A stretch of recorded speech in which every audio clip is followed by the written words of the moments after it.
பெரியமாவே உன்னை சந்தேகப்படும் போது பைரவி உன் மேல இவ்வளவு நம்பிக்கை வச்சிருக்கான்னு நினைக்கும் போது உண்மையாலுமே ரொம்ப சந்தோஷமா இருக்கு. உன்னை அவன் நல்லா புரிஞ்சு வச்சிருக்கா ஆரம்பம். இப்படி புரிஞ்சுக்க கூடியவங்க மனைவியா அமையறதுக்கு ஒரு குடுப்பனை வேணும். நீ ஒண்ணு கவலைப்படாத. சஞ்சய் வள்ளியை விசாரிச்சு அவ பொய் சொல்றாளா இல்லையான்னு கண்டுபிடிச்சு நம்ம கிட்ட சொல்லுவாரு.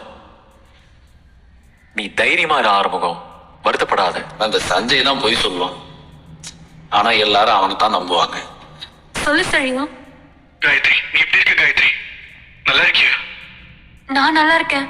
நீங்க ஏன் அழுகுறீங்க? காயத்ரி, திருத்தணி ஹோட்டல் ரூம்ல அந்த எசைக்கு உன்கிட்ட தப்பா நடந்துக்க பார்த்தா. என்ன சொல்றீங்க? ஆமா காயத்ரி, நீயும் அவனு திருத்தணி கோவிலுக்கு போறது தெரிஞ்சு நான் உங்களை ஃபாலோ பண்ணிட்டு வந்தேன். நீ ஹோட்டல்ல சாப்பிட்டு அவன் கூட கார்ல போகும்போது மயங்கிட்டேன்.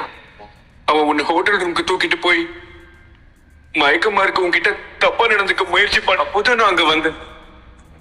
அது கொஞ்சம் கூட எதிர்பார்க்காத எசைக்கு ரொம்ப அதிர்ச்சி ஆயிடும். அப்ப நாங்க வந்து காயத்ரிக்கு என்ன ஆச்சு, அவங்க மயக்கத்துல இருக்கான்னு கேட்டேன். அப்போ அவன் நான் கேட்ட எந்த கேள்விக்கும் பதில் சொல்லாம என்ன அடிக்க ஆரம்பிச்சிட்டான். இப்போ உனக்கு எப்படி இருக்கு? அவன் அடிச்சதுல தலையில ஆழமா காயம் ஆயிடுச்சு.